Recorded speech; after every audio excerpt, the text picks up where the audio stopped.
Hi guys, what's up? I'm Sean Min, and today alikat pag-usapan nga natin itong nagpo-viral ngayon sa TikTok. So basically, I'm very sure ilan sa inyo nakapanood na nito. Nasa 10 million ng views yung iba't ibang version nito. Ito yatang nakikita nyo ngayon, nasa 4 million na yung views nito. So pag-uusapan natin because nagbigay na rin ng reaction si Meme Vice.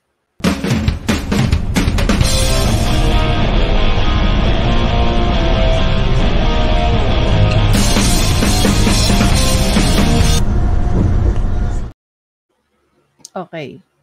So dito, yung uploader, kinompare nila kung paano nila trinato yung dalawang ito. Panoorin natin. Hoy, hindi pwede yun. That's bad. You don't do that. You ask for permission. Alam mo bang pwede kang mademanda sa ginagawa mo? You don't do that. Hindi ka pwedeng nang yan nagnanakaw ng halik. So dito, pinapalabas ni Meme Vice, no, based sa kanyang statement, na dito dapat nag-apologize na siya kay Axel. Kahit dito lang mag-apologize na sana kay Axel. Bakit? Kasi binigyan niya na kaagad na ibig sabihin na yung ginawang action ni Axel dyan para humalik. But the intention was really not to do that act. However, para sa akin, mali pa rin yung ginawa ni Axel. Lalong-lalo na based dun sa isang video niya na nagsalita na siya and he tried to explain himself. Sinasabi niya ron na nakasanayan lang niya dahil yun daw yung gawain nila ng tropa niya. Okay? Diyan nagkaroon ng mali si Axel. At the same time, si Meme Vice, mali rin siya for saying na hahalikan o hinalikan ni Axel yung Christine. I think kailangan niya mag-apologize dun sa Axel for saying that. Okay? Ngayon, kung titingnan nga natin isang video, ayun, nagpaalam ba siya? No humalik? We don't know. 'Di ba? We don't know. O, balik tayo. Balik tayo. Nung ito,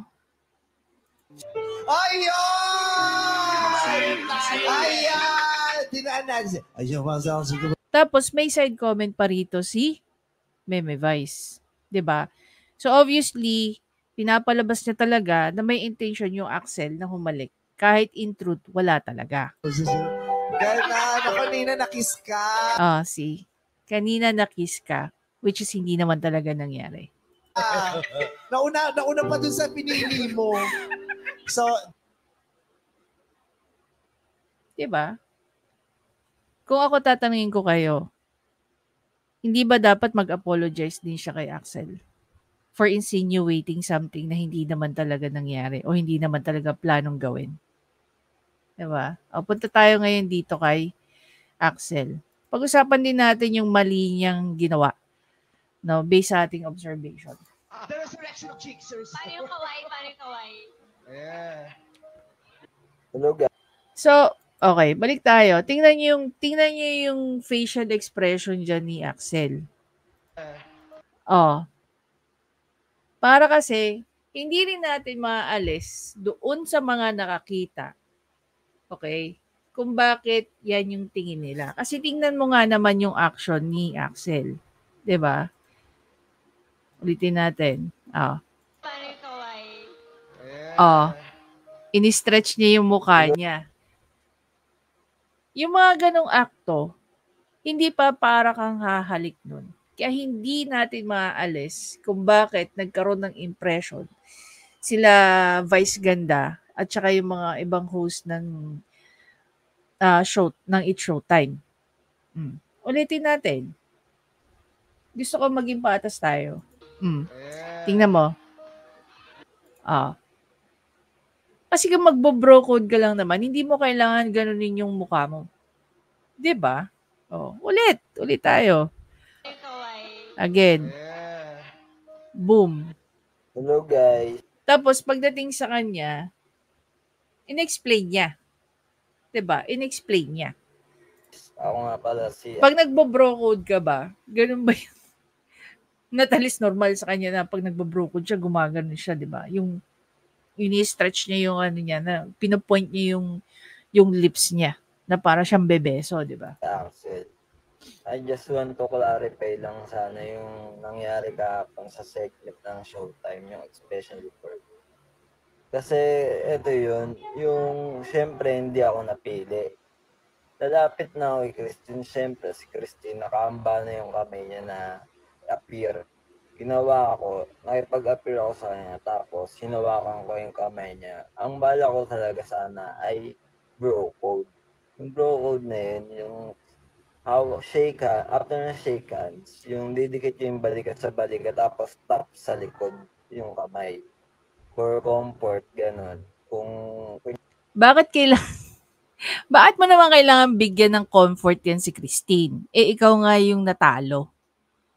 'Di ba? O ikaw may kailangan ng comfort. Kunyari, may kakilala kayo, may kaibigan kayo.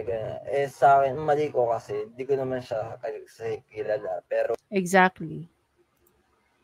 Wait lang Balik tayo dun sa normal niya. Yun nga yun hindi mo siya kilala. So, alam mong may mali ka. 'Di ba? Yun naman yung importante. Alam mong may mali ka. Pero, ganun talaga kasi yung parang nakasanayan ko sa amin. Well, hindi mo siya tropa, hindi mo siya kilala, 'di ba? So, hindi mo siya tropa. So, kung ano yung nakasanayan mo sa ibang tao, dapat hindi mo ina-apply sa kanya. Kasi pwede nga na ikaw ay malagay sa kalaboso. Mga magtropa. After nun, yung pagkaano ko ng top niya, ang mali lang kasi doon, yung sa angle ng cam.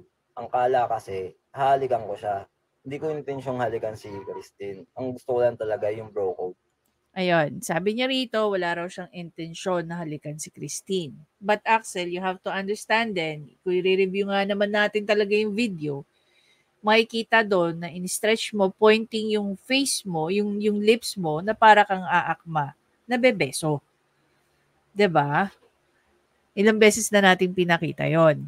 Tapos, syempre, hindi siya comfortable sa bangkuan niya nung oras na yun. Well, technically, the way I see it, hindi siya comfortable as a whole. 'Di ba? Hindi siya comfortable as a whole. Unang-una, you're a total stranger. Okay? Kahit siguro ikaw, as a total stranger, you're not going to engage into anything that is something personal, which is gaya ng sinabi nito ni Axel, ginagawa niya yon sa mga tropa niya. Mukha bang tropa niya si Christine? And if the person is a total stranger to you, the best thing na pwede mong i-act is to be a perfect gentleman. 'Di ba? Sa mga ganyang scenario, the most na pwede mong gawin is makipagkamay ka lang. 'Di ba? Pwede nga arm's length, 'di ba? Kamay ka lang. Kasi mali talaga yung bangko. Kailangan mo talaga yung yumuko para mapalapit sa kanya. Ang ano kasi doon, kala sa angle ng cam, halikan mo siya. Doon, tas nagsigawan sila, may guys, ganyan. Ako na blanco na ako, syempre, tas napatingin ako sa mga audience. Parang feel ko talaga, sobrang napahiya ako kasi Diyan naman, nag-agree naman ako sa kanya, kay Axel. Yung naging reaction ni Vice was just too much for me. Lalo na nung sinabi niya na pwede kang kasuhan. Which is in truth, pwede naman talaga. Kung gugustuhin ni Christine. Okay? Anong possible na pwedeng ihabla sa'yo? Yan. Actually, unless fixation, pwede. Pwede rin ang Safe Space Act. 'Di ba? Kasi hindi mo nga siya kilala Tapos bigla kang umarting ganun. Demanda ako na wala naman akong masamang intensyon. Tapos ayun, yung feel na gusto kong mag-walk out o kaya umiyak na lang, ganun. Pero hindi ko ginawa. Naging ano pa rin ako, parang matatag pa rin ako sa harap ng camera para kunyari hindi ako nasaktan. Pero deep inside sobrang sakit. Uulitin ko po, hindi. Ako, I'm not making any reaction just to bash on you. I just want to analyze kung may ano ba yung naging mali. Gaya na sinabi ko, yung hindi tamang pagko-call out sa'yo ni Vice Ganda is mali.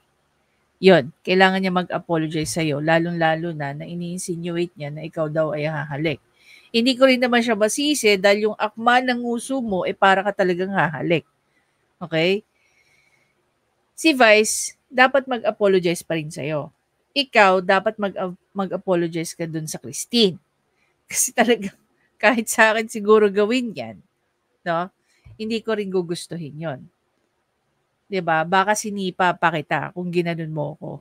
Hindi ko po talaga hahalikan si Christine ng time na yun. Walang nakawang halikan naganap, wala po. Ang naging ano lang po kasi talaga dun, yung angle ng cam, tsaka reaction po ng mga tao. Well, hindi ko pwedeng sisihin yung angle ng camera at hindi ko rin sisisihin yung reaction ng mga tao. 'Di ba? Kasi nga naman, binigyan mo rin sila ng rason kung bakit sila magre-react ng ganun sa'yo. Ngayon, pakinggan naman natin dito si Meme Vice. Okay? Bago po kami magpaalam at isara ang episode ng ito, Madlang People, meron lang po kaming statement o mensahe na gustong sabihin sa Madlang People na may kinalaman sa nakaraang episode ng Especially For You nung May 31, Biyernes po yan, kung saan ang searcher ay si Christine at ang napili niya ng mga at ang isa sa mga searches ay si Axel. So naging matunog po to at usapan sa lalong-lalo na sa social media tungkol dun sa pag-call out ng mga hosts doon sa gesture o kilos ni Axel sa nakita namin at ng karamihan sa mga tao sa loob ng silid na ito ng studio ng kanyang akmang pagbeso dun sa kay Chris. Ay. Tungkol dun sa pag-call out ng mga hosts doon sa gesture o kilos ni Axel sa nakita namin at ng karamihan sa mga tao sa loob ng silid na ito ng studio ng kanyang akmang pagbeso dun sa kay Christine kung saan kinall out na. Ito, gina-justify pa rito ni Vice Ganda yung una niyang mga naging statement, which is hindi na kailangan. Bakit? Kasi dapat, naging relevant din sa inyo yung explanation na binigay nung Axel. No? Again, wala daw siyang intensyon na halikan yung tao. However, gaya nga ng paulit-ulit ko na nabanggit, dahil na rin sa paano siya lumapit. Naiintindihan ko yan. Pero kung sinabi na ni Axel na wala naman siyang intensyon para halikan yung tao, siguro by now, hindi na dapat natin dinidiin yung part na yon. Amin siya. Base sa aming reaksyon ng kami ng mga hosts. Base sa mga nakita natin. Oo, ng reaksyon din ng mga audience sa studio at reaksyon din ng karamihan sa mga nakanood sa mga telebisyon. Ang aming pong reaksyon kung bakit namin siya kinall out ay base sa nakita ng aming mga mata na reaksyon din ni Christine sa ikinilos ni Axel. Okay. So dahil po doon ay nagkaroon ng usapin kung tama o mali yung ginawa namin, kung yun ba ay sobra o na-discrimina ba ang si Axel dahil sa base sa sinasabi ng mga tao na sa kanyang itsura kung bakit hindi nararapat yung kanyang ginawa. Okay. Bakit sinabi ito ni Vice Ganda? Kasi nga, dito nga sa una natin pinakita, iba yung pagkakatrato. Oh. Balikan natin, no? Oh. Hoy, hindi pwede yun. Hindi pwede yun. Alam mo ba pwede kang mademand nang yan nagnanakaw ng halik? Ay! Iba yung pagkakatrato kasi dito. Okay? Iba yung pagkakatrato dito. So, biglang nag-spark ng yung mga tao na bakit pinipili nyo? Diba? Hindi naman dapat. Balik tayo rito kay Meme Vice. Okay, at dahil kamakailan lang din po ay nag-post si Christine, yung searcher, na sinabi niya sa TikTok na hindi daw siya, na-misinterpret daw namin yung kanyang reaksyon sa ginawa ni Axel na hindi daw siya na-off. Okay. At base dun sa kanyang statement na hindi siya na-off, I felt like kung hindi ka naman pala na-off, ibig sabihin, mali nga yung reaksyon namin. So dapat hindi namin kinall out si Axel. Kasi nga, ulit, ang aming ginawang reaksyon, ang pag-call out namin ay base sa aming reaksyon, base sa nakita namin. So I said I will say an apology. Ngunit, bago ko po gawin yun dito sa Showtime ay nag-usap-usap kami ng staff ng Showtime, ng aming management, ng aming unit head, ng aming mga producers at kaming mga host. At pinag-aralan po namin ang mga pangyayari. Kasama na rin ang mga psychologists ng Showtime na nakiki-coordinate din sa lahat ng mga searches and searchers namin sa Especially For You. At nakausap pong muli si Axel at si Christine. At dahil po doon, gusto ko pong sabihin na binabawi ko yung tweet ko na I will say an apology because I do not need to apologize for what I did. Yeah. Ito po ang aking paniniwala. At paniniwala... Ito yung part na hindi ako nag-agree kay Meme Vice. Gaya ng sinabi ko, meron pa rin part na dapat mag-apologize ka dun sa Axel. 'Di ba? Number one, kasi you insinuated na hahalik eh. And hindi lang once, twice mong sinabi. Hanggang dyan sa dulo na yan, sa part na yan, yun pa rin yung iginigiit mo. No? Na di umano ay hahalik nga itong si Axel when in fact, dapat hinighlight mo rin yung explanation ng Axel na marami rin ang nakapanood. 'Di ba? May mali si Axel, yes. Pero may mali rin kayo sa Showtime. Din namin na hindi namin kinakailangan mag-apologize because what we did was right. Ang tanong, live ba yun? Kasi kung live yun, hindi na talaga may edit yun. Hindi ko alam kasi hindi na ako nanonood ng Showtime eh. Again, nakausap po sila at si Christine, base dun sa kanyang TikTok video, sinabi niyang hindi siya na-off. At it was okay. Pero nung nakausap namin siya ulit, kahapon, nakausap siya ng staff at ng aming producers at ng psychologist, sinabi niyang talaga namang na-off siya. Talagang na-off siya at meron siyang naramdaman na hindi siya komportable. I think kahit sinong babae na ganunin ng isang total stranger, maiintindihan ko na yun talaga ang naramdaman ng Christine. Sa ginawa ng searching, meron siyang dahilan kung bakit sinabi niya yun sa TikTok na hindi na rin namin i-share. Nire-respeto namin ang dahilan ni Christine kung bakit sinabi niya yun na hindi siya na-off. When in reality... dito sa sinabi ni Yami P, pwede actually magdemanda si Axel kay Vice Ganda kasi oral defamation yung ginawa niya. Dapat nag-ask muna kayo kung ano ang ginawa niya bago kayo nagsalita ng kulong. Yun ang mali. Well, yes. Dapat tinanong nga muna. 'Di ba? Tapos sa tawag dito, naka-live pa na napanood kung live man yun kasi kung hindi yun live, pwede nang i-edit yun. 'Di ba? So naging internal na lang sana yung issue na yun at hindi pa lumabas sa social media para lahat ng tao ay makapag-scrutinize gaya ng ginagawa natin. Okay? Yun lang naman ang mali. Yun lang ang mali na hindi tayo nag-agree kay Meme Vice. Na-off talaga siya. At since na-off si Christine, naniniwala ako na hindi mali na kinall out namin si Axel. Dahil karapatan ng isang babae na tumanggi o umalma kung para sa kanya, sa pakiwari niya ay hindi siya komportable sa ikikilos ng sino man sa harapan niya. Kung hahawakan man siya, hahalikan man siya, aakbayan man siya, tatapikin man siya. Karapatan po ng babae na tumanggi at umalma. Diyan nag-agree ako kay Vice Ganda. At yun po ang nakita namin nung araw na yun. May pag-alma si Christine, kaya kinall out namin. Dahil obligasyon po rin namin. Dahil imagine, kung may ganong pangyayari na mayroong boundary na natapakan pero wala kaming ginawa, i-call out din po kami.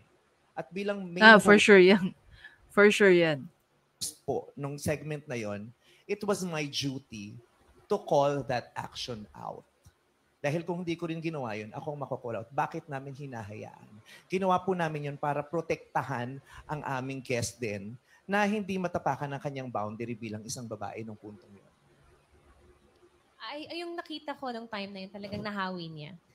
And minsan kasi yung katawan natin nagre-react. I-review nga natin. Tingnan natin. Punta tayo rito. Tingnan nga natin yung sinasabi ni Karil.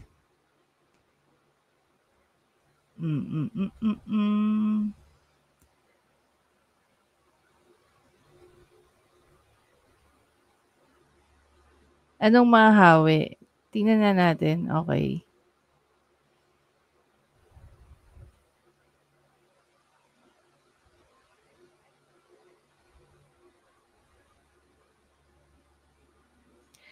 Sabagay, dito nga naman kasi guys, kitang-kita mo na merong merong part dito na hindi siya ganun ka-komportable. No, tingnan mo dito sa part na to. Slide natin. Medyo wala na sa hulog si Christine dito. 'Di ba? Nakita niyo yung dapat sino mag-sorry kay kanino. Dapat mag-apologize si Vice Ganda for threatening, no? Tawag dito, Axel. Kasi pinalabas niya kagad na parang sama-sama naman yung ginawa ng tao. Okay? Pero again, naiintindihan natin sa nanggagaling si Vice Ganda. Pangalawa, dapat mag-apologize si Axel kay Christine. Diba? Balik tayo rito kay Karil.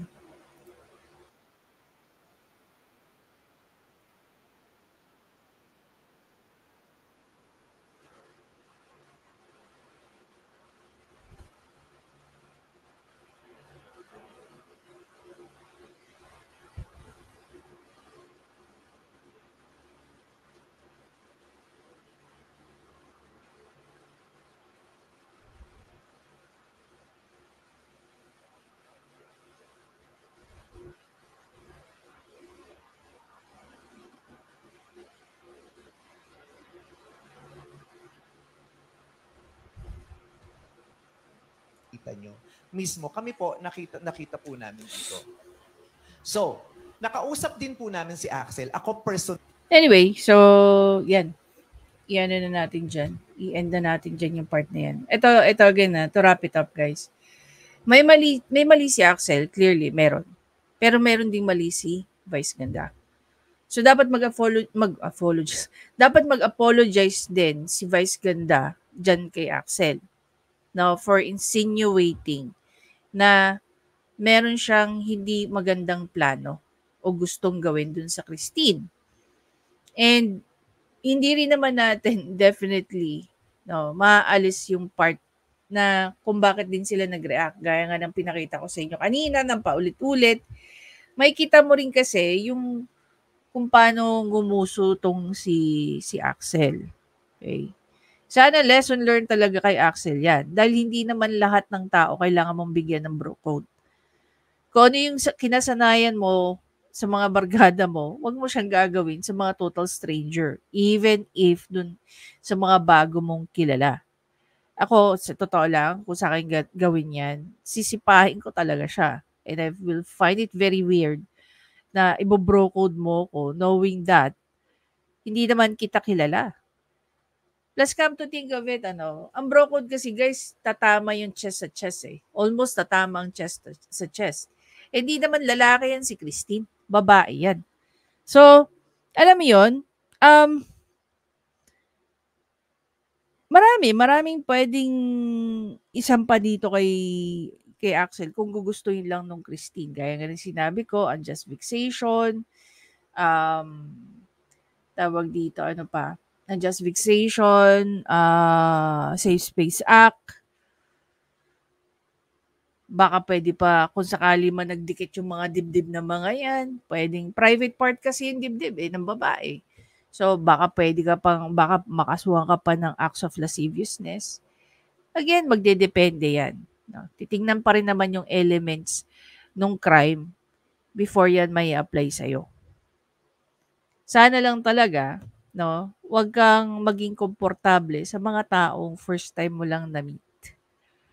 Kasi hindi lahat ng tao is komportable gawin mo sa kanila yung mga bagay na gawain mo sa tropa mo, knowing that hindi mo naman sila tropa. 'Di ba? Kung kayo guys, tatanungin ko, sino ang may mali sa kwentong ito? Nag-agree po ba kayo sa akin na dapat mag-apologize din si Meme Vice dahil nga sa mali niyang interpretasyon na kesyo hahalik daw itong Axel sa Christine? Hopefully, I'm very sure naman nag-apologize na siguro yung Axel dun sa Christine. Ano? Anyway, magandang gabi sa inyong lahat. I'll see you in my next video. Bye guys.